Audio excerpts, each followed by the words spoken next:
नमस्कार दोस्तों, स्वागत है आप सभी साथियों का एक स्मार्ट स्टडी पर। साथियों, अब तक हुए एसएससी सीजीएल के एग्ज़ाम के अनुसार अभी जिनका पेपर 17, 18, 19, इसके अलावा 23, 24, 25 और 26 सितंबर को है, यानी जिनका पेपर अभी एसएससी सीजीएल का होना बाकी है, उनके लिए आज की इस वीडियो में टॉप 60 क्वेश्चंस देखेंगे, मिक्स क्वेश्चन जीके जीएस के। ये जो 60 क्वेश्चंस हैं ये साथियों आपके लिए एक्सपेक्टेड क्वेश्चंस हैं, यानी अभी जो आपका पेपर होने वाला है सीजीएल का, जिनका पेपर बाकी है उनके लिए रामबाण क्लास है। तो ये क्लास आपको कंप्लीट देख लेनी है। देखिए, छोटा सा क्लास है, 14-15 मिनट में ये क्लास आपका कंप्लीट हो जाएगा। ठीक है, तो आपको आज का ये क्लास शुरू से अंत तक देख कर जाना है ताकि आपकी तैयारी में 4 चांद लग जाए और जिस टाइप के क्वेश्चन अभी पूछे जा रहे हैं सीजीएल में वही क्वेश्चंस आप पढ़ो अभी। चलिए तो शुरू करते हैं और देखते हैं क्वेश्चंस। पहला क्वेश्चन आपके स्क्रीन पर दिख रहा है। पहला क्वेश्चन है द समर पैलेस, ठीक है, कहाँ स्थित है। उससे पहले सभी साथी कमेंट बॉक्स में कमेंट करके ये बताइए कि आपका पेपर किस दिन में है और किस शिफ्ट में है। तो देखिए, द समर पैलेस कहाँ स्थित है, याद रखिए करेक्ट है चीन में। ऑप्शन नंबर बी करेक्ट आएगा, चीन, जहाँ द समर पैलेस स्थित है। विश्व जनसंख्या कब 1 अरब से ऊपर पहुंच गई थी, यानी विश्व की जनसंख्या कब 1 अरब से ऊपर पहुंच गई थी। तो याद रखिएगा 1800 में, यानी सन 1800 ईस्वी में ही पूरे विश्व की जो जनसंख्या है वो 1 अरब से ऊपर पहुंच गई थी। ग्रैंड कैनियन नेशनल पार्क किस देश में स्थित है, ध्यान से देखिएगा। ग्रैंड कैनियन नेशनल पार्क ये किस देश में स्थित है, तो करेक्ट है ऑप्शन नंबर सी, यूएसए में, the United states of America, जहां पर ग्रैंड कैनियन नेशनल पार्क स्थित है। आगे देखिए, अगला क्वेश्चन है किस राष्ट्र को लेबनान में तेल रिसाव से नुकसान के कारण संयुक्त राष्ट्र द्वारा दंडित किया गया है।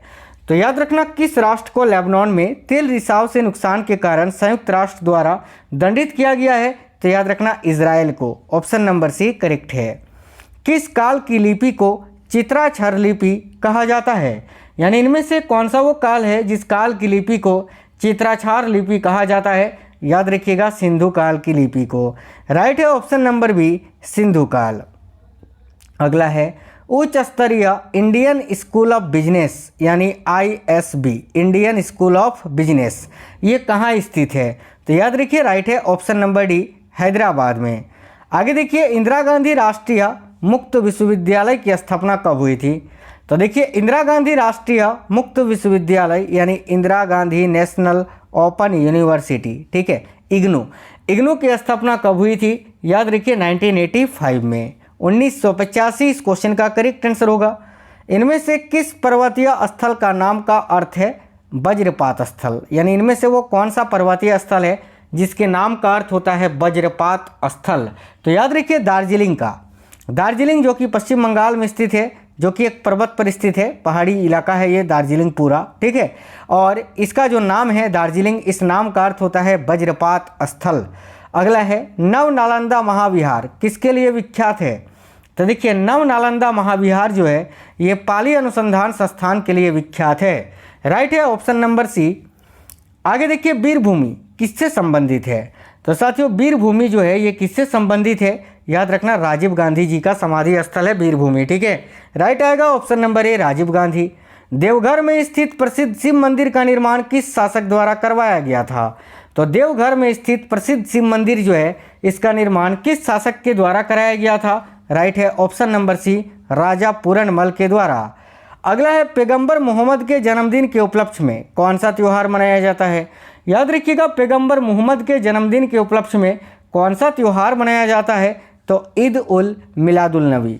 राइट आएगा साथियों option number D, Eid ul Milad-ul नबी, जो कि पैगंबर मोहम्मद के जन्मदिन के उपलक्ष्य में मनाया जाता है। आगे देखिएगा, सागा दावा किस धर्म का प्रमुख पर्व है।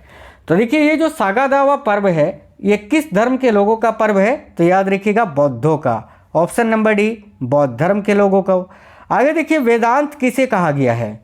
तो साथियों, वेदांत किसे कहा गया है, याद रखिए राइट है उपनिषेदों को।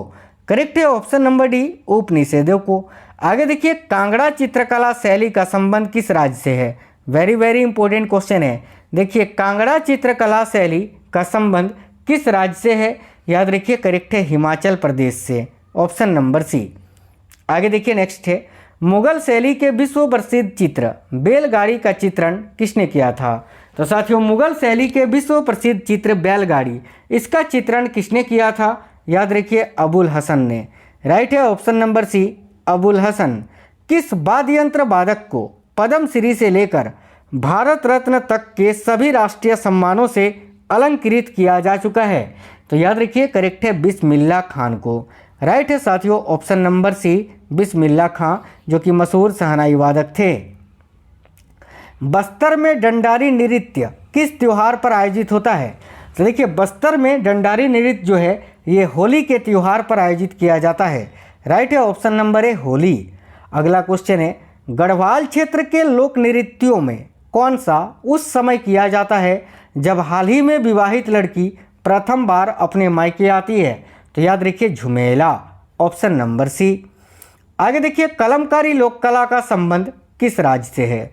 तो देखिए कलमकारी लोक कला का संबंध किस राज्य से है? याद रखिएगा आंध्र प्रदेश से। राष्ट्रीय प्रौद्योगिकी दिवस यानी नेशनल टेक्नोलॉजी डे हर वर्ष कब मनाया जाता है? तो साथियों याद रखना राष्ट्रीय प्रौद्योगिकी दिवस जो है नेशनल टेक्नोलॉजी डे ये प्रत्येक वर्ष 11 मई को मनाया जाता है। आगे देखिए रिलायंस ने हाल ही में खिलौना कंपनी हेमलेज का अधिग्रहण किया था। हेमलेज किस देश की कंपनी है या फिर किस देश से संबंधित है? तो याद रखिए यहाँ आपका करेक्ट आंसर क्या हो जाएगा? तो भाई याद रखना है आपको, करेक्ट है ब्रिटेन। राइट है ऑप्शन नंबर बी, आपको यहाँ याद रखना है। ठीक है, चलिए तो आगे देखते हैं नेक्स्ट क्वेश्चन क्या है। ठीक है, ध्यान से देखिएगा। नेक्स्ट है बिशप शब्द का संबंध किस खेल से है? तो देखो बिशप शब्द जो है इस शब्द का संबंध किस खेल से है? तो राइट है ऑप्शन नंबर ए, शतरंज से। आगे देखिए अगला क्वेश्चन है, किस राजनेता ने आपका पैसा आपके हाथ का नारा दिया था? तो भाई आपका पैसा आपके हाथ का नारा किसने दिया था? याद रखिए जयराम नरेश ने।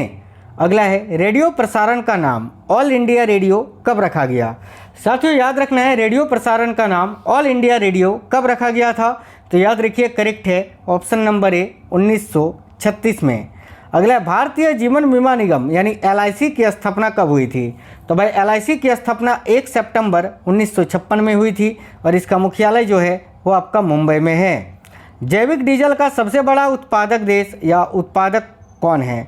तो देखिए जैविक डीजल का सबसे बड़ा उत्पादक कौन है? याद रखिए करेक्ट है यूरोपीय संघ, ऑप्शन नंबर ए, यूरोपियन यूनियन। सर्वोच्च न्यायालय में प्रथम महिला न्यायाधीश कौन थी? तो भाई सर्वोच्च न्यायालय की प्रथम महिला न्यायाधीश कौन थी? करेक्ट है मीरा साहिब फातिमा बीबी।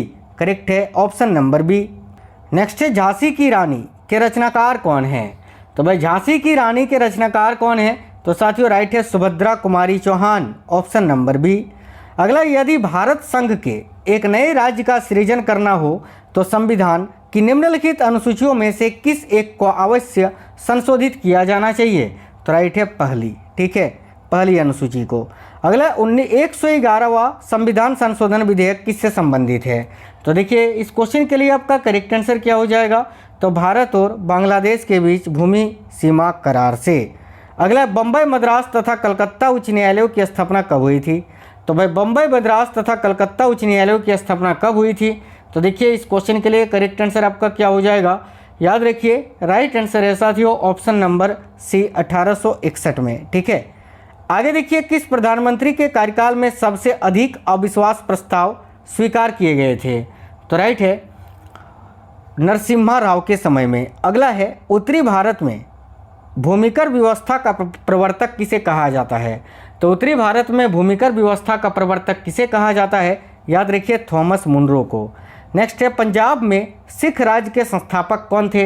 याद रखिएगा पंजाब में सिख राज्य के संस्थापक थे Ranjit Singh, option number A. Next question है, इनमें से किस सिख गुरु को बाकला द बाबा कहा जाता है? तो भाई किस सिख गुरु को बाकला द बाबा कहा जाता है? तो साथियों देखिए गुरु तेग बहादुर को। अगला है, बंगाल के नवाब अली वर्दी खां का उत्तराधिकारी कौन हुआ? तो भाई बंगाल के नवाब अली वर्दी खां का उत्तराधिकारी कौन था? तो देखिए करेक्ट आएगा सिराजुद्दौला। आगे देखिए अगला क्वेश्चन है, भारत में तंबाकू के प्रचलन का श्रेय किसे है? यानी भारत में तंबाकू को किसने प्रचलित किया था? तो राइट है ऑप्शन नंबर सी, पुर्तगालियों ने। आगे देखिए, दीवान वजीरात कुल नामक नए पद की स्थापना किसने की थी? तो दीवान वजीरात कुल नामक नए पद की स्थापना किसने की थी? तो याद रखिए अकबर ने। आगे देखो, गुलबदन बेगम ये किसकी पुत्री थी? तो साथियों याद रखना, गुलबदन बेगम जो है ना, ये भाई बाबर की पुत्री थी। Option number B. फारसी में रचित मजमा उल बहरेन, जिसमें सूफी मत व हिंदू मत का तुलनात्मक वर्णन है, इसके रचयिता कौन है? तो भाई इसके रचयिता है साथियों दारा शिकोह। आगे देखिए नेक्स्ट है, अकबर जिस सूफी संत का आदर करता था और जिसके आशीर्वाद से शहजादा सलीम यानी जहांगीर का जन्म हुआ था, वह कौन था? तो याद रखिए करेक्ट है शेख सलीम चिश्ती। आगे देखिए अगला क्वेश्चन है, दक्षिण भारत का वह संत कौन था जिसने अपना अधिकांश जीवन उत्तर भारत के वृंदावन में बिताया था? तो साथियों देखिए, दक्षिण भारत का वह संत कौन था जिसने अपना अधिकांश जीवन उत्तर भारत के वृंदावन में बिताया था? याद रखिएगा निम्बार्क आचार्य। ये क्वेश्चंस बहुत ही इंपॉर्टेंट है, ध्यान से देखिएगा। रामानुजाचार्य को किस कट्टर शैव मतवावलंबी चोल शासक के धमकी के कारण त्रिचिरानापल्ली छोड़कर मैसूर जाना पड़ा था? तो करेक्ट है कुलोतुंग प्रथम के।